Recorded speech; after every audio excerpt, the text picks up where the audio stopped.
அஸ்ஸலாமு அலைக்கும். Hi friends. மளிகை சாமான்லாம் வாங்கி எப்போயுமே ஒரு வாளியில் தான் வந்து ஸ்டோர் பண்ணி கட்டில் கீழே வச்சுருப்பேன். வாளியை கிச்சனுக்குள்ளே வைக்க முடியாது.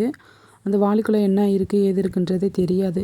அவசரத்துக்கு சமையல் பண்ணுறதுக்கு எடுத்தால் கூட எல்லாத்தையுமே வெளியில் எடுத்து வச்சுட்டு எடுக்கிற மாதிரி தான் இருக்கும். அதுவே கொஞ்சம் சிரமம் பிடிச்ச வேலை மாதிரி தெரிஞ்சுது. அதனால் இப்போ இந்த தடவை வாங்கியிருக்க மளிகை சாமான் எல்லாத்தையும் இந்த பாக்ஸில் தான் வந்து ஸ்டோர் பண்ணி வைக்க போகிறேன். இதுக்குள்ளே இருக்கிற திங்ஸ் எல்லாத்தையுமே எடுத்து செல்ஃபில் அடுக்கி வச்சுட்டு நல்லா வந்து சோப் போட்டு கழுவி வெயிலில் காய வச்சுட்டேன். பிள்ளைங்க ஸ்கூல் விட்டு வந்ததுமே சாப்பிட்றதுக்கு என்ன இருக்குன்னு தான் கேட்பாங்க. அதனால் வீட்டில் சக்கரவள்ளி கிழங்கு இருந்தது. வேக வச்சு கூடவே நாட்டு சக்கரை கொஞ்சமாக தேங்காய் பூ நெய் சேர்த்து கொடுத்தோம்னா சாப்பிட்றதுக்கு நல்லா டேஸ்ட்டாக இருக்கும். கிழங்க வேக வச்சுட்டு பாக்ஸ் நல்லா வந்து வெயிலில் வச்சுருந்தது, காஞ்சிருந்தது. மல்லி மிளகா எல்லாமே வாங்கி வச்சுருந்தேன் மசாலா பொடி அரைக்கலாம் அப்படின்ட்டு. ஒரு 2 நாளாகவே வந்துட்டு நல்லா மழை மேகமாக இருந்தது. அதனாலே இந்த மல்லி மிளகாவை காயப்பட முடியல. நல்லா வெயில் அடிக்கும்போது காய வச்சு பொடி ரெடி பண்ணி வைக்கணும்.